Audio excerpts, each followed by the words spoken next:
Les dirigeants du G7 ont mis en garde Vladimir Poutine ce mardi. Toute utilisation d'armes chimiques, biologiques ou nucléaires aurait de graves conséquences. Les ministres de la Défense de l'OTAN se retrouvent mercredi à Bruxelles. L'ambassadeur américaine auprès de l'Alliance assure que la réponse des alliés aux menaces russes sera sérieuse. La menace nucléaire russe inquiète en Finlande. Suite à une recommandation du ministère de la Santé, les pastilles d'iode ont été prises d'assaut dans les pharmacies. Face aux pénuries de carburant en France, le gouvernement annonce la réquisition de personnel chez Esso ExxonMobil où la grève continue malgré la signature d'un accord salarial. Chypre appelle ses partenaires européens à faire preuve de fermeté à l'égard de la Turquie, accusée de participer au contournement des sanctions de l'Union contre la Russie. La Russie a revendiqué ce mardi de nouvelles frappes sur l'Ukraine, quelques heures avant la tenue de la réunion du G7 consacrée à la guerre déclenchée par Moscou. Lors de cette réunion à laquelle participait le président Zelensky, les dirigeants ont mis en garde Vladimir Poutine. Toute utilisation d'armes chimiques, biologiques ou nucléaires par la Russie aurait de graves conséquences. Je vous remercie pour toute l'aide que vous avez déjà apportée. C'est important, c'est significatif. Mais le dirigeant russe, qui est maintenant dans la dernière étape de son règne, a encore de la marge pour une nouvelle escalade. Cette possibilité est une menace pour nous tous. Volodymyr Zelensky a également accusé Moscou de vouloir entraîner le Bélarus dans la guerre. Le Bélarus, ciblé lui aussi par les dirigeants du G7, l'annonce de la création d'une force militaire commune avec Moscou constitue selon eux l'exemple le plus récent de la complicité du Bélarus avec la Russie. Le G7 a appelé les autorités du Bélarus à arrêter de permettre aux forces armées russes d'utiliser leur territoire pour agir contre l'Ukraine. Les États-Unis n'accepteront aucune menace nucléaire russe. Quelques heures avant une réunion mercredi des ministres de la Défense, la représentante américaine auprès de l'OTAN assure que la réponse de l'Alliance sera sérieuse après les avertissements lancés par le président russe Vladimir Poutine. Nous avons fait savoir directement aux Russes que toute utilisation d'armes nucléaires aurait des conséquences sans précédent. C'est quelque chose que nous suivons de près et je pense que vous avez également entendu dire auprès des collègues à Washington qu'à l'heure actuelle, nous ne voyons pas d'indication que la Russie se prépare à utiliser des armes nucléaires. L'Alliance organisera aussi la semaine prochaine un exercice de dissuasion nucléaire alors que Vladimir Poutine menace de recourir à l'arme atomique. L'OTAN assure que les alliés vont répondre aux besoins urgents de l'Ukraine, y compris par un système avancé de défense aérienne et des moyens supplémentaires compte tenu de l'escalade de la guerre menée par la Russie. Pour le secrétaire général de l'Alliance, les dernières attaques russes contre des civils à Kiev et dans d'autres villes ukrainiennes symbolisent l'échec du Kremlin. Le président Vladimir Poutine échoue en Ukraine. Ses tentatives d'annexion, de mobilisation partielle et sa rhétorique nucléaire irresponsable constituent l'escalade la plus importante depuis le début de la guerre. Et cela montre que la guerre ne se déroule pas comme prévu. Après des mois de livraison à l'Ukraine, l'épuisement des stocks d'armes inquiète l'OTAN. Les ministres de la Défense évoqueront les moyens de reconstituer des réserves et de maintenir l'approvisionnement auprès des forces ukrainiennes.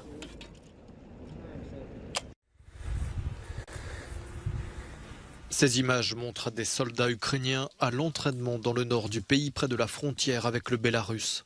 Des images rendues publiques par les forces armées ukrainiennes ce mardi, au lendemain des déclarations du président bélarusse Alexandre Loukachenko.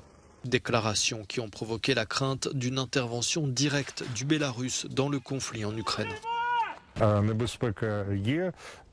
danger existe parce que la République du Bélarus est l'allié de la Fédération de Russie dans l'agression contre l'Ukraine. C'est pourquoi nous prenons en compte l'ensemble du spectre de menaces et que nous appliquons des moyens afin que ces menaces ne soient pas mises en œuvre par l'ennemi contre l'Ukraine. Ce lundi, Alexandre Loukachenko a accusé la Pologne, la Lituanie et l'Ukraine de préparer des attaques terroristes et un soulèvement au Bélarus. Il a également annoncé un déploiement de troupes russes au Bélarus. La France a averti Minsk de ne pas entrer dans la guerre.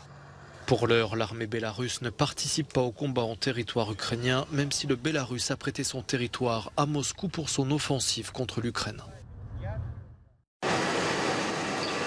Les pastilles d'iode ont été prises d'assaut dans les pharmacies d'Helsinki. Ce mardi, le ministère finlandais des Affaires sociales et de la Santé a en effet recommandé à la population de moins de 40 ans de se procurer des comprimés d'iodure de potassium à titre préventif en cas de risque de radiation nucléaire. Je suis venu à cause de l'avis du ministère. J'ai pensé qu'il n'avait pas l'habitude de publier de telles recommandations, dit cet homme. Dans les pharmacies, les stocks se sont rapidement épuisés. Pour les personnes de moins de 40 ans, il est bon d'être préparé, de se procurer de l'iode pour en avoir à la maison, explique cette spécialiste du ministère de la Santé. S'il y a un risque de radiation, un comprimé par personne suffit. La Finlande se tient donc prête à toute éventualité, même si le risque d'attaque nucléaire de la part de la Russie reste faible selon les services de renseignements occidentaux. En France, le gouvernement décide de réquisitionner les personnels pour débloquer les dépôts de carburant, du moins ceux d'Esso ExxonMobil. La première ministre, Elisabeth Borne, a annoncé cette décision alors qu'un accord salarial a été conclu la veille par 2 organisations syndicales du groupe. Concernant Total Énergie, la chef du gouvernement a exhorté syndicats et direction au dialogue. Le ministre de la Transition écologique a défendu cette mesure à l'Assemblée. Constat que dans une de ces 2 entreprises, les syndicats ont obtenu un accord majoritaire et que rien n'a bougé, et que dans l'autre, la grève continue à constituer une forme de pression sur le dialogue social, ne sont pas des situations acceptables pour des millions de Français. Dans ces conditions, ce que la Première ministre a dit et que je ne peux que redire, c'est qu'elle a demandé au préfet d'engager les procédures qui permettront de réquisitionner les personnels qui continuent de bloquer ces dépôts. Le dialogue, oui. La discussion, oui. Le blocage, non. Le gouvernement est sous le feu des critiques alors qu'un tiers des stations-service est affecté par des pénuries. Les files d'attente s'allongent dans tout le pays. Chez Esso ExxonMobil, malgré la signature d'un accord, la grève a été reconduite à l'appel de FO et de la CGT. La CGT qui dénonce déjà une remise en cause du droit de grève et entend contester devant les tribunaux la décision de réquisitionner du personnel. Le président chypriote accuse l'Union européenne de tenir un double discours lorsqu'il s'agit de la Turquie. Nikos Anastasiades souligne qu'Ankara est le seul membre de l'OTAN à ne pas avoir adopté de sanctions contre la Russie. Les exportations turques vers le territoire russe ont même fortement progressé depuis le début de l'invasion de l'Ukraine.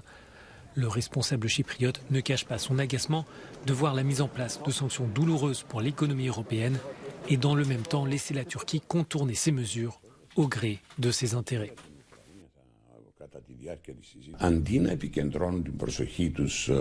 Au lieu de concentrer l'attention sur les mesures qui n'auront pas d'impact direct sur le marché russe,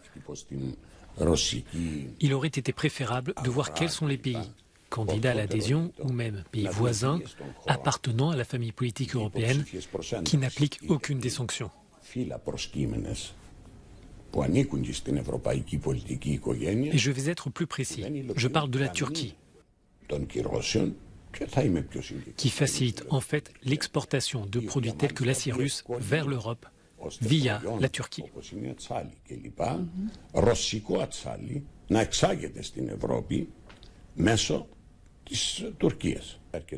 Le président chypriote estime que l'Union n'agit pas suffisamment pour dénoncer la rhétorique et l'attitude nationaliste du président turc à l'encontre de son pays et de la Grèce. Selon Nikos Anastasiades, c'est pourtant ce dossier qui pourrait provoquer un autre conflit en Europe. Il n'est pas possible de condamner la Russie pour avoir violé le droit international, mais lorsque le droit international est violé par un candidat à l'adhésion contre les membres de l'Union européenne, il n'est pas possible de prétendre que nous ne comprenons pas l'importance. C'est cette tolérance qui encourage la Turquie et qui crée les risques d'un nouveau conflit au sein de l'Europe.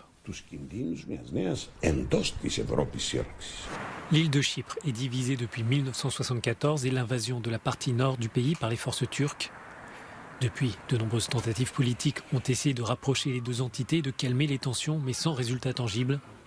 Les difficultés se sont intensifiées après l'annonce par les autorités turques d'envisager l'envoi de matériel militaire sur l'île.